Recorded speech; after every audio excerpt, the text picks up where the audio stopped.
Good morning and welcome to Morning Coffee with Brigid. I'm Brigid Burke, and today is the 31st of March, 2025. This is yeah, I guess England's had its time change now, so now there's that 5 hour difference again. Um, so we have that. So the people who join us from the UK will be back on a regular schedule if they're going to do that. And it is so I'm waiting for people to join in here. It's very kind of overcast today. It's actually supposed to be very, very warm. And I can tell you, I have had, and morning, Alistair. Yeah, I was going to say, this is the morning after the time change for where you are. So it's, I don't know, I guess when you spring ahead an hour, it's kind of like, yeah. And good morning, Kathleen. Yeah, it's kind of like you end up losing that hour of sleep. Yeah, and Leela's on. Good morning. Good to see you. Yeah, this has been a really interesting weekend. Of course, I was here Saturday, and I wasn't on Sunday, which is just as well because Sunday was just kind of a clusterfuck. It was just, I mean, it actually turned out to be fine. Behind. Oh, okay. Fall back. Spring ahead, fall back. I think right with the time. So yeah. So now there was 4 hours. Now we're 5 hours separate. I don't know, something like that. With the clock, because I thought usually during spring ahead, fall back. So I don't know. In any case, time has definitely changed one way or the other in Britain. I know that. So yeah. So we are foggy. It's going to be warm.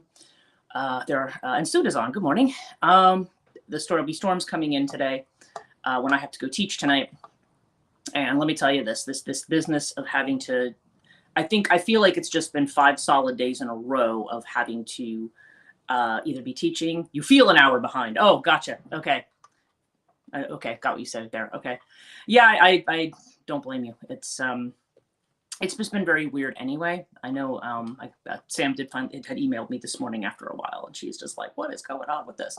Everything just feels, I don't know. It just, this weekend, it just feels very, I don't know if the word is heavy, but Neptune did move into Aries on Sunday, and and of course we had the eclipse on Saturday. So the energy has just been it's been insane.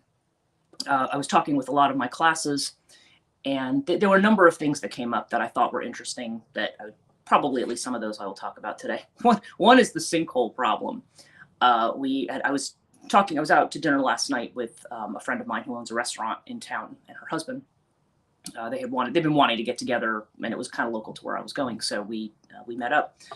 And people who live in New Jersey know that there are big sinkholes on Route 80. There's one on 287. My students were talking about this too in my Reiki 2 class, because they were like, yeah, there's whole apartment buildings that are unstable, anything in that area, because that area was a giant mine area that they just built over. But I think my friend's husband was saying that they think that the earthquakes that we had, which were not massive, Navratri started yesterday, Hindu New Year began yesterday too. Yes, and it'd be right, because it was just after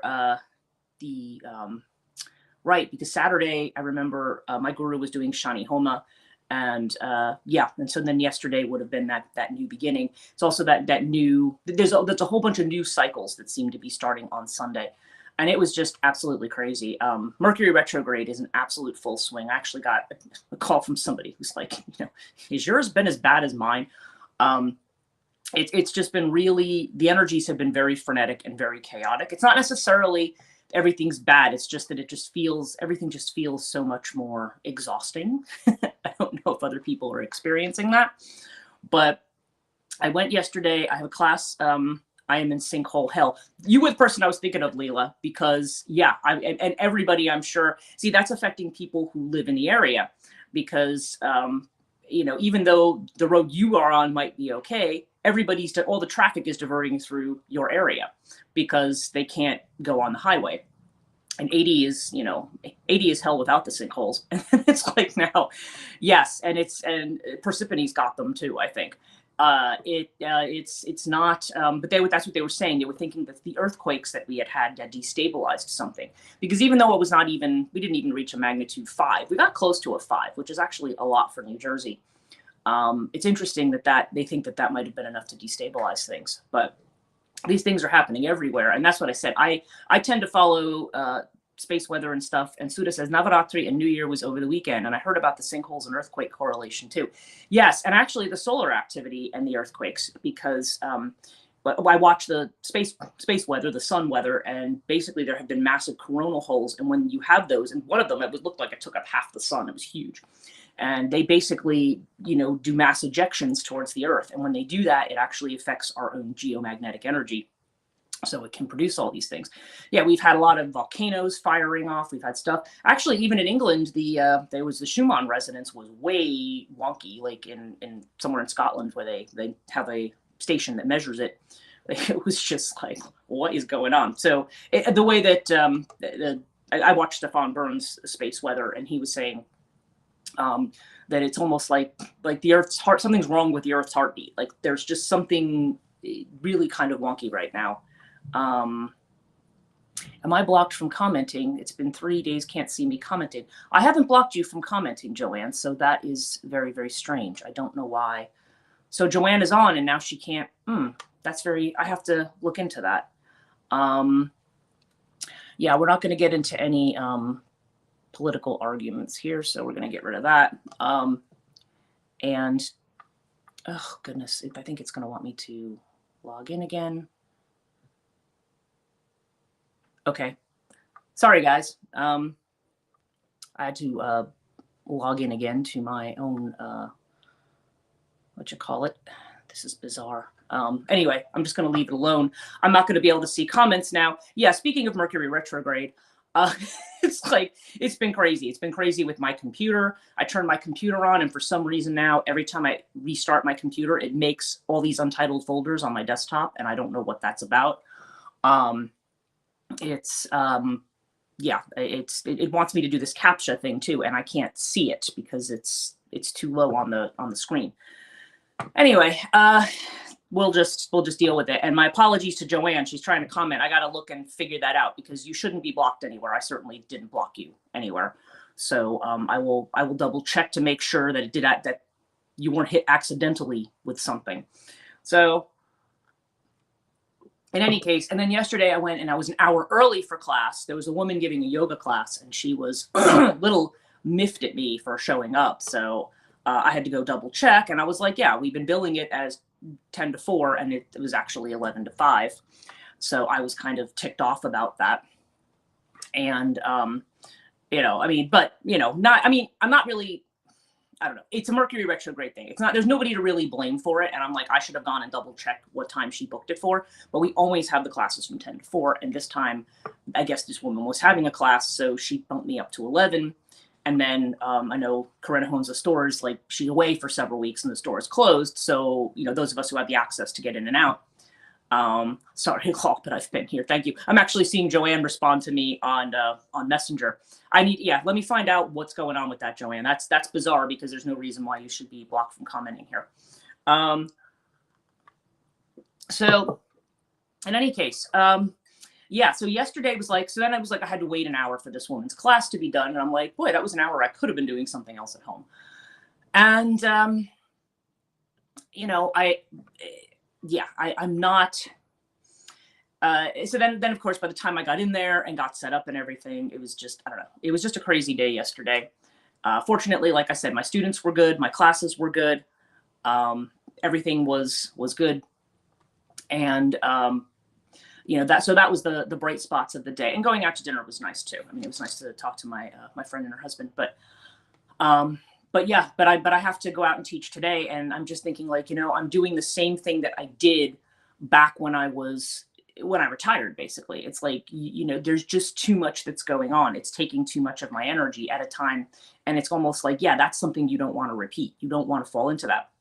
The messages I had this morning were, don't take the new work you're doing right now, like this new class, too seriously, because it's just a fill-in thing. Like, that's not where you're going to be. Don't put all your energy into that.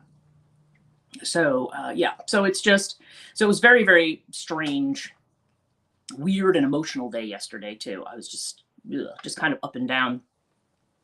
But one of the conversations that came up this week had to do with what you call it? Yeah, it was around marketing.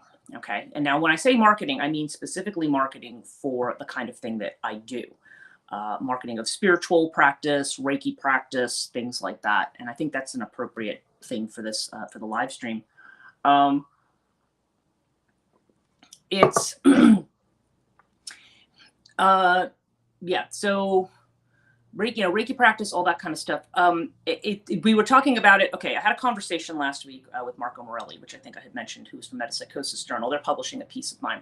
And I haven't talked to Marco probably in going on 3 years, because I've gotten away from the editing of that journal, and they're finally getting to a point where they've got investors and things, and they're finally getting things kind of at a point where it may be more of a viable economic thing rather than a volunteer thing. So he said to me, yeah, I was looking at your websites. He's like, maybe you should get a proper, like the implication was that I could use a web designer. Now, okay, there's some things on my sites, there's problems with resolution on pictures and stuff that I have been working to try to fix. And I just don't have the hours to tinker with it, right? I know how to do this stuff, but it seems like everything I do, Wix likes to take it and mess it up. It has to do with the proportions and things. So yeah, some of that I can definitely see. The rest of it, I don't really know what the problem is with the content. And I can tell you that the last time I had a web designer, my original site for this was done by a web designer, who very, very good web designer. Nothing against her at all. And I had a marketing person who said that she kind of got what it was that I was doing and that she was marketing all my content. But what I found was that neither of them really understood anything about what I was doing. Not because they're stupid or anything like that. It has nothing to do with that. It just had to do with the fact that they, I don't know, they just didn't, she wasn't quite getting it. I mean, I have a particular niche in the kind of work that I do. I mean, yes, I do Reiki practice, I do Rahani practice and stuff, but I do it within a certain context. I do it in the context of transitions. I do it within the context of masculine feminine energy. I do it within the context of the dark feminine and working with for liberating energies. So it's a particular kind of a niche. And so he's telling me this, but I'm kind of like, yeah, that's not where I want to go with this at all. I mean, the Wix sites, yeah, I mean, certainly the e-commerce end of it can leave a lot to be desired for people. But yeah, but it's what you call it. But that aside, it more or less does what I want. I just want something basic. I want something simple. I don't need a lot of bells and whistles. And the idea that, your there's a whole thing in marketing that your website is everything. And I'm like, I don't necessarily find that to be the case. Marketing is more about how you strategically get out of places besides social media and stuff like that. But here's the thing. This was the discussion we ended up having in the Reiki Masterclass. And that is that when you have a flashy site, when you have something where you sound like you've got like a lot of influence, a lot of celebrity, a lot of money going into something, it doesn't always translate in the way that people think. I have, because one of my students had a site and had a business for what she was doing. I'm not going to give too many details on air, but she finally just said, I stopped doing it and I took the site down because she had too many people. She said there were people who, maybe had a lot of money and who were very, enthusiastic. Oh, you could go here, you could go there. Let's go to the Hamptons. Let's do this. Let's do that. She said, that sounded really, really cool, right? She said, but the problem was, she said, when I'm actually working with these people spiritually, she's like, it's like they're empty. It's like this is a thing that they're doing. It's like spirituality that people kind of put on like an identity, like a cloak, like, oh yes, I'm very much into this. I'm into yoga. I'm into a vegan lifestyle. I'm into this thing and that spiritual thing. But it's really more just like, I don't know, it's more like an entertainment, or more it's like something that people do. And when you really read into it, there's just nothing. And I hate to say that, but sometimes it's just, for some people, it's just more like an image that they want to have. And I don't ever want to necessarily even be critical of those people, because I feel like even if somebody comes into it, as an image, like, oh, this is something that I want to do, then, even people like that can eventually come onto a spiritual path, even if it's almost like the fake it till you make it. I mean, that it's not impossible for that to happen.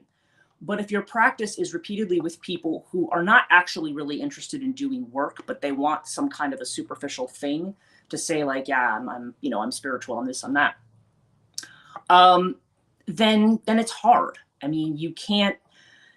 It becomes very draining for you as a practitioner, because it's almost like, what am I feel like I'm just here saying words at you. I feel like I'm not doing any there's nothing actually going on, because it's really more just about, wanting to feel spiritual or wanting to have an experience, whatever that is. And the thing is, the kind of work that this path, that anybody on any spiritual path, okay, I'm not going to say anything about mine or anything in particular. Anybody who's on an authentic spiritual path of any religion, or not even of religion, any particular stripe, it's work. It's work. It's going to be work on yourself. It's going to be looking at the things in yourself that perhaps you don't like. It has to be working on things that you don't, it's not going to be all roses. In fact, a lot of it's going to be getting around in the shit part of things, because when we do spiritual work, in order to plant those seeds, you got to kind of work through the muck, right? It's there, and things flower out of our experiences that are more difficult, and then we have to get past our own ideas about God, our own ideas about morality, our own ideas about a lot of different things. We have to get past all of this stuff in order to be able to, we have to be able to get past it in order to really get to who we are. It's like Jung saying, the final barrier to religion is the final barrier to a religious experience. Okay. Our ideas about what it is has to give way to what it actually turns out to be, whatever that is. And that's not going to be the same for every person. Okay. So when it comes to marketing, so what do you do when you're marketing? Okay, you're trying to market to people to give them, when you're selling a product, you're trying to fill a need. That's generally the way that goes, right? You have the script of who is your audience, what is the need, what is the niche you're trying to fill, who is your market, who's your target audience, things like that. And I find that certain types of marketing, that they're going to attract a certain type of audience. and to me, I just find that, when you're kind of trying to do things in that way, I don't know. I guess what I'm really coming around to is, I think this is the type of practice, these kinds of niche practices are better when they're done organically. I know it sounds kind of funny, right, in a way, but in the sense that my feeling is I put the information out there about myself and what I do. I put classes up, I do things. And by the way, I'm going to be putting April classes up this week, because I will be having an astrology class this coming Saturday. I'm going to have probably the dream workshop on the 12th, and then I'm going to have the tarot workshop on the 26th. So our regular sessions for the people who join, I'm going to be having those. But yeah, I put my stuff out there, and then people interact with it, and then they come back to me, and so on and so forth. And we have a small group right now. That occasionally we get different people who will come in, but anybody who's joined our group things knows that we kind of have a very special kind of a group. Like, people respect each other, they're cohesive, everything, even people who probably have very different points of view work well together in this kind of setup. So yeah, and to me, I would rather have that than just kind of having random people coming in, from different places. It's not like you're curating. It's almost like the universe is curating it. It's like it's finding the right people who are the right connections with you. Because to me, any kind of work like that, whether somebody's working as a therapist, whether someone's working as a coach, whether you're, mentoring somebody on a spiritual path, whatever it is you're doing. And again, I wouldn't presume to do the latter. I mean, like I said, I can guide, I can show people the guide signs and show them their options, but ultimately, everybody kind of finds their own way. And my feeling about it is that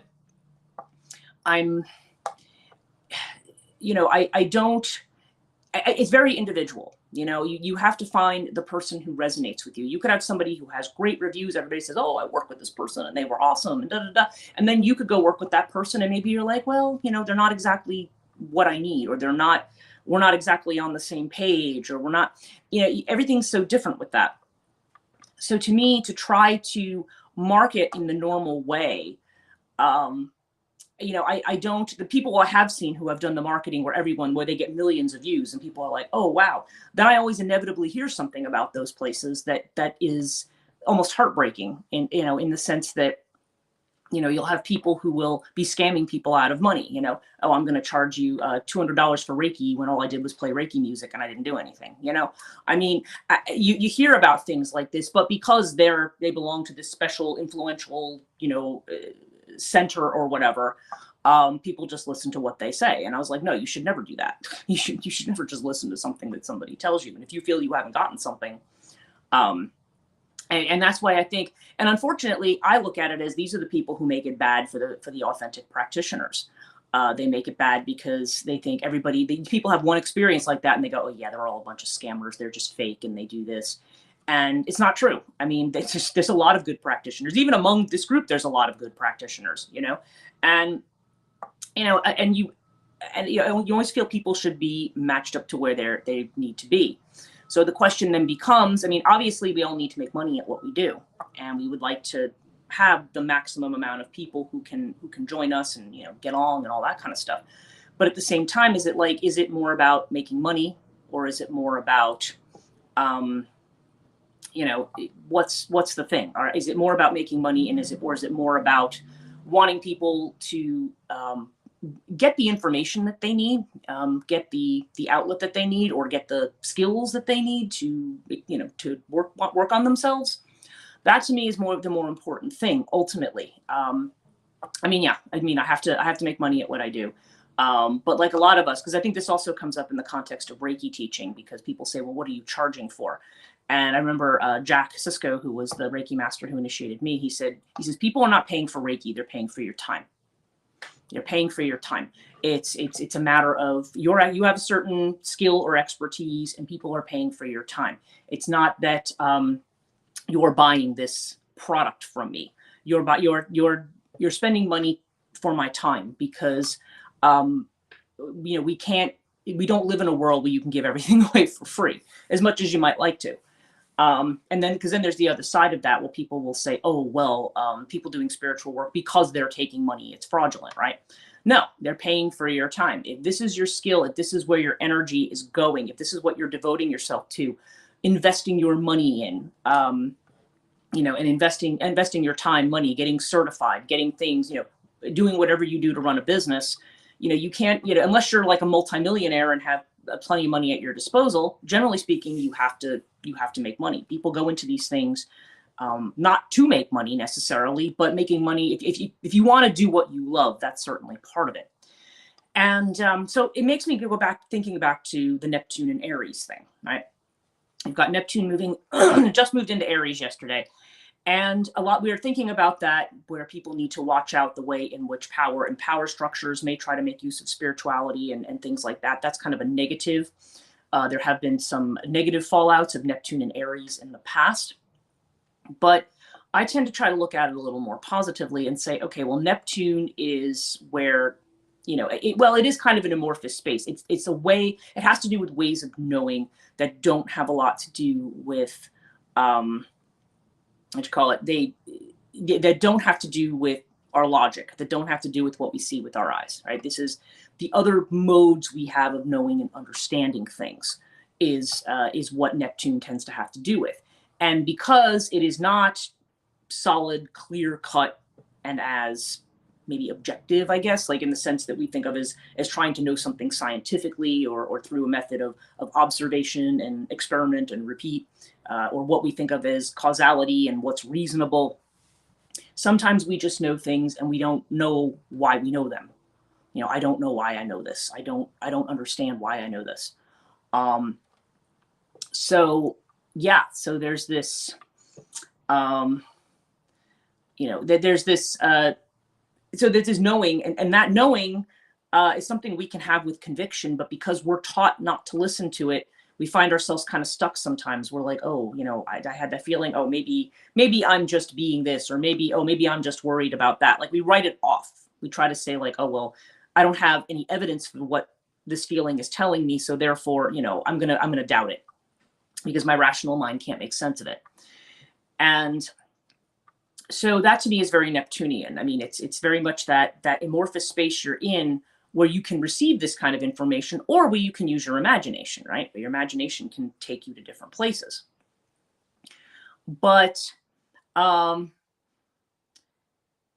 the same time, you have to watch out, because sometimes we can, if we're not grounded as we're doing it, you can actually kind of you can lose the plot. You can easily, this is how people sometimes fall into conspiracy theories and some other things, is because they're in that space, but there's also a certain amount of grounding that you need a balance between that energy and the other. Now, Neptune in Aries, first of all, Aries is the beginning of a cycle, right? So this is a whole new cycle. This is a whole new, and Neptune has to do with the 12th house. But I also am seeing a lot with this around the 9th house, even though that's Jupiter, Sagittarius, because I feel like because Neptune, there definitely is a sense that it often has to do with our sense of spirituality, which I think is why this comes up about what do we value spiritually? I mean, is it something, and how does spirituality interact with the world of finance, with the world of marketing, with the world of sales, right? They're not necessarily aligned to the same kind of thing. Now, Neptune in Aries, of course, is Mars energy. That's more, it can be more warlike, but it's also first house. It's identity focused, right? It's about that kind of amorphous space in which we are trying to learn new things about ourselves, potentially. Neptune in Aries is where we can, learn about aspects of our identity. But, most of what I'm seeing around it is the idea that we are moving into a space that's not so driven, that our actions should not be driven so much by just what's logical and what's in front of us. It's almost like we need to tune into that aspect of ourselves that allows us to, to try to see without the eyes, to kind of see beyond that and see what kind of a person we are, what our soul is like, as we expand kind of into that space, and just seeing what, where we end up with all of that. So I don't know. Neptune in Aries, I always think about it as like Nephthys in the first house of a cartouche reading. It's like, get ready to learn stuff about yourself that you didn't know. And, we're going to have Saturn moving into Aries eventually. And Saturn's a very strong influence on things that are going on right now. There is like a challenge here to remain grounded, because Saturn energy is like, okay, like let's get down to the nitty gritty here. Like what is needed to make the harvest, what is needed to make things grow in this new space. And, and what are we cleaning up? Karmically, I feel like there's a lot of karmic cleanup going on right now.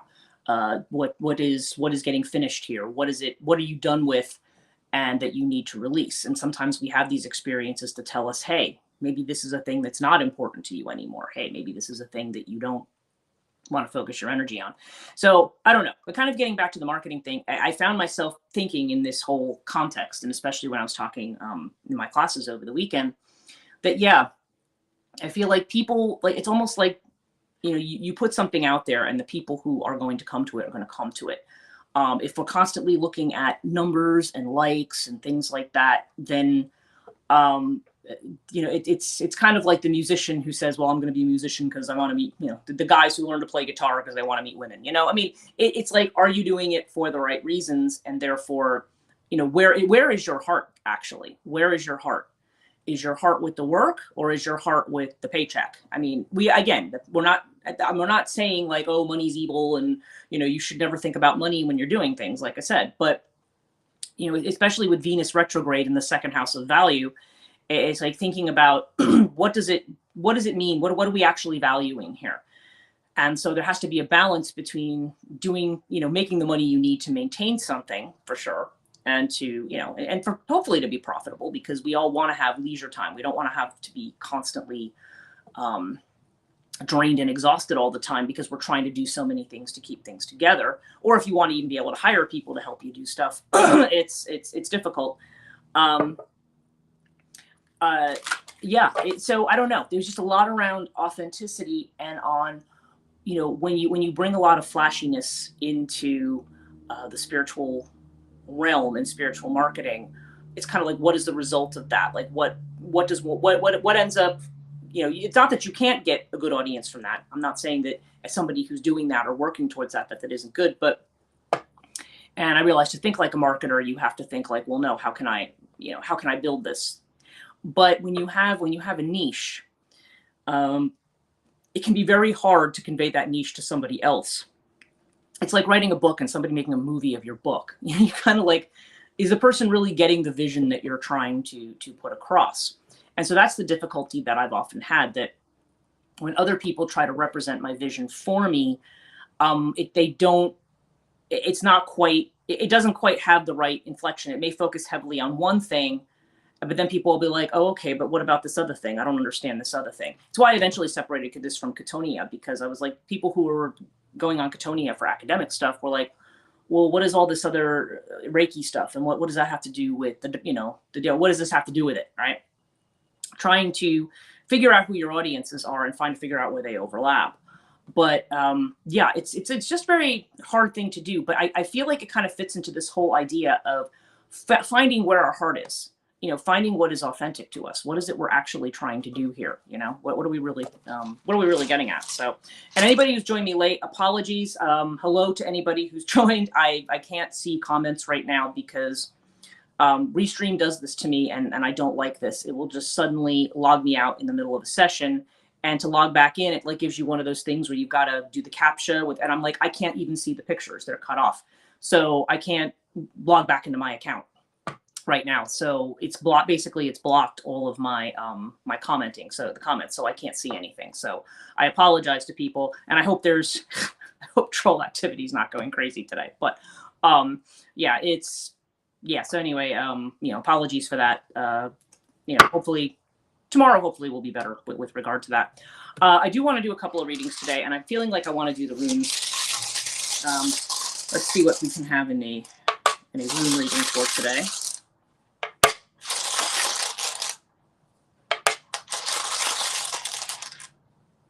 Okay, interesting.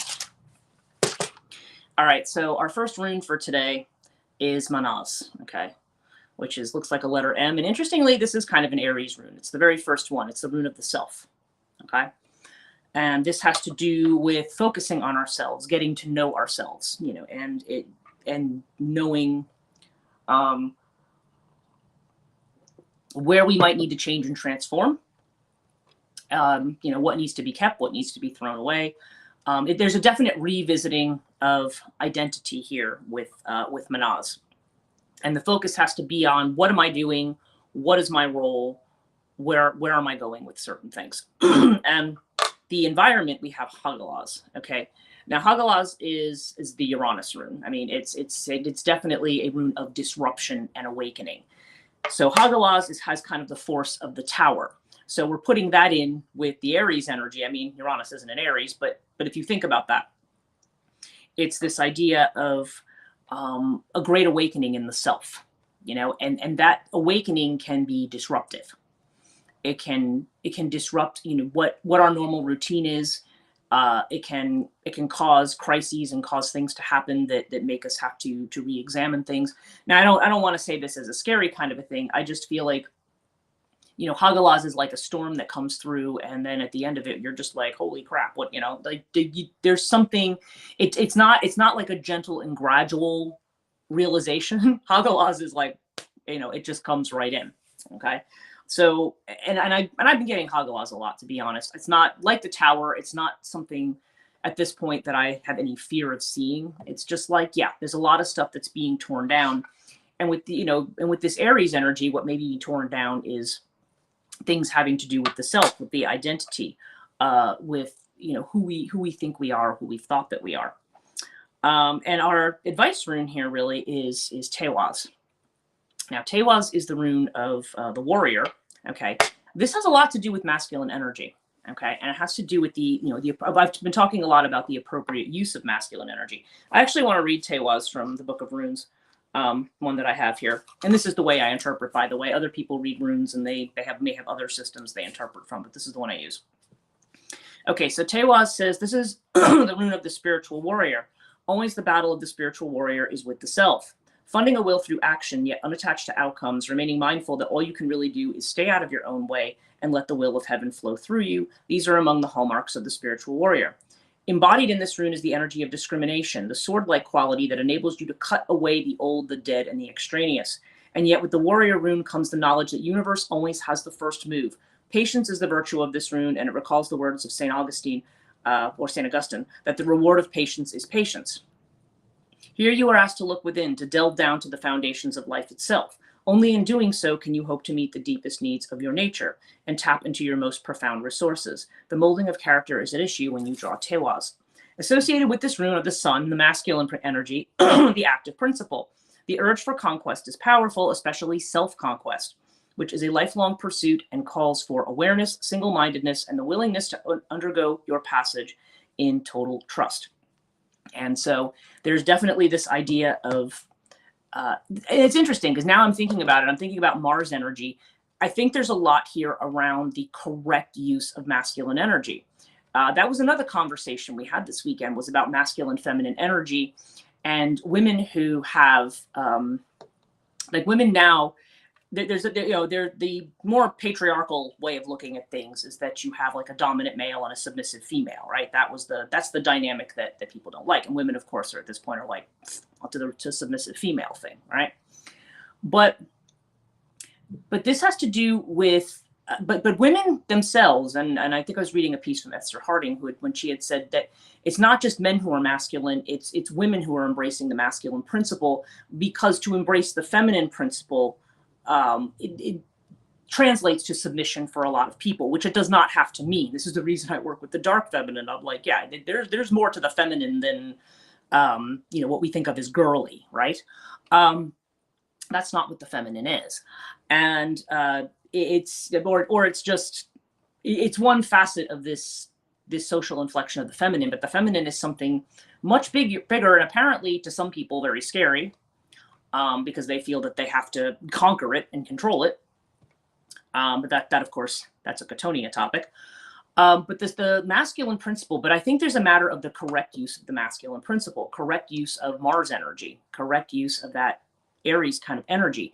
And I think maybe that's the challenge that we're having with all these planets now moving into Aries, is how do we use, sorry, how do we use that energy to in a way that is structured, in a way that builds things, in a way that uses the masculine in its best sense, rather than always, dealing with it in a toxic sense, or dealing with it in a way of like, well, this is the way I would like to be, but in order for me to keep up, in order for me to compete, in order for me to be in the game, I have to play it this way because it's a man's world, right?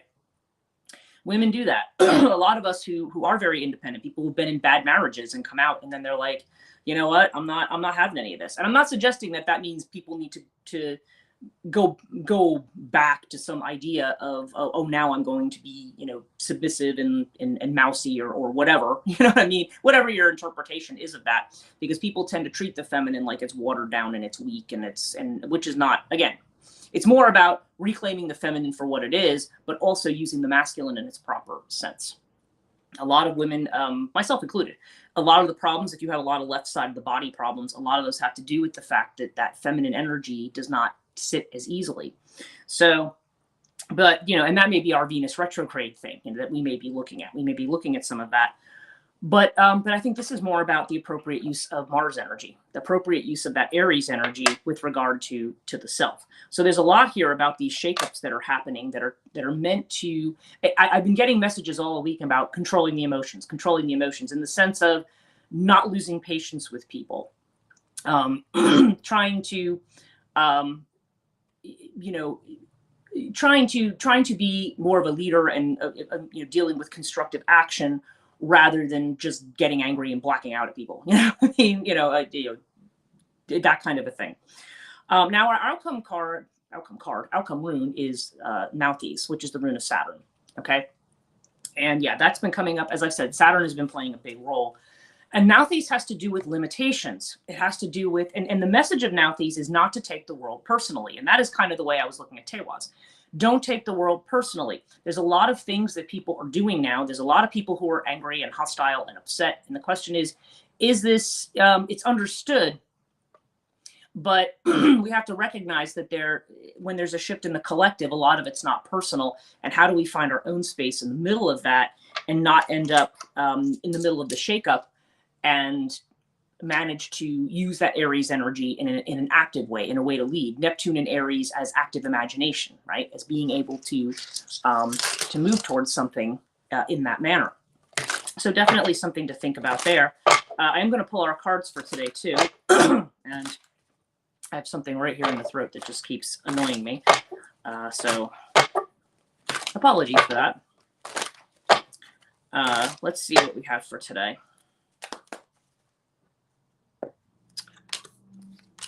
Okay. Yeah, interesting. Okay. Our first card is the Queen of Cups, receptivity. Okay, I love this card. It's really pretty. So yeah, there's that feminine energy, receiving, the energy that's incoming. This might be more akin to our Neptunian energy, perhaps, because it has more to do with going with the flow of things. You know, there has to be a balance of this kind of fire and water kind of thing. You know, being able to kind of go with the flow of what's going on, rather than, you know, panicking, freaking out, you know, whatever. Receptivity is just about what we're taking in, what we're receiving. And internally, there's a split. Okay, we have this Two of Swords, and this card seems to imply that the head and the heart are kind of at war with each other, and that's kind of what I was just talking about. The logical mind, the external world, the rational world, the whatever is the one that sometimes is fighting with what we are receiving. Okay, it's fighting with that receptive energy. What are we trying to you know, it's a matter of not letting ourselves be split, you know. And externally, what we're aware of is the Lover's card. Okay, so we have, yeah, this is Gemini energy, but it's also about connecting with people. This is a much deeper kind of connection, right? The Lovers is not, it's not a, typically if we're talking about a connection, we're talking about a true love connection. We're talking about, and when I say love, I don't mean necessarily just romantic love, which, you know, which is fine. It has its place, but it's something deeper than that. It's more of a deep, again, that deep respect for people, that deep love of other, you know, of humankind at a time when maybe we're not feeling like we love people so much, right? But both of these have this element of choice, of this choice of indecision, right? The Gemini card, this can represent a choice as much as it can represent love. And this is like making that choice. So there's an awareness that I think we would like to connect, but there's something inside of us that's still split. Okay. And we're aware of that dichotomy. We're aware of the, you know, this is how I'm feeling, but this is what I ought to do, you know, or I ought to do, you know, whatever that is. So our advice card is the Chariot, the awareness card. Okay. And this ties in with the rune reading, because this is about becoming aware of who you are. And as you note with this card, you see the shadow of this person here, and you see a deity or a Buddha appearing in the middle of it. The idea is that, you know, you are Buddha consciousness, right? You are divine consciousness. Coming into awareness of that, and letting that aspect of you shine in your own identity. It's like it's the idea of using this energy to bring out the best in you. The part of you that connects, that goes with the flow, that is, you know, as things are shaking up, you know, being able to flow with it rather than rigidly trying to stay in place somewhere, or, you know, thinking that you have to do things a certain way or be tied to a certain thing. Like being allowed to flow with this energy, you know, just through an awareness of who you are, because that awareness, when you're centered in the awareness of who you are, you're able to, you know what I mean? You can act more from a place of, a place where you don't have a need to control other people, okay? But at the same time, just by virtue of being there, you're automatically in control. You're in control by not trying to control, okay? That's the idea of surrender. You know, you're in control by not trying to control, but you're surrendering to that aspect of yourself, is what it is. Not to another person, but to that aspect, because there's a whole lot too in here around freedom and being free to be who you are and not what everybody else thinks you should be, okay? And our outcome card is the Stars card, or the Star, which is the Silence card. Okay, and so it's saying, you know, receive, come into awareness of who you are, come into this space of silence. Because when you come into that space of silence, the noise is going to continue to go on around you. You're not going to get rid of the noise, but you can have that quiet space in you. So that's what it seems to be encouraging people to do right now, to find that quiet space where you can connect with the bigger picture in a way where you have that silence that you can retreat into when the world seems like it's too much. It's not a matter of being dragged around by the wheel. It's a matter of being in the center and being aware and being able to connect where that comes into play, and where it's necessary, I guess. So anyway, we're at 8:15, so that's where I'm going to leave it for today. Thank you guys for joining me. And again, apologies that I've not been able to read or restream. It's super annoying to me. To me, if it's going to make me log in, it should do it at the beginning of the session, not in the middle of a live stream. So this is, it's probably more Mercury retrograde crap. So anyway, I hope you all have a very good start to your week. I will be back on tomorrow morning. So take care.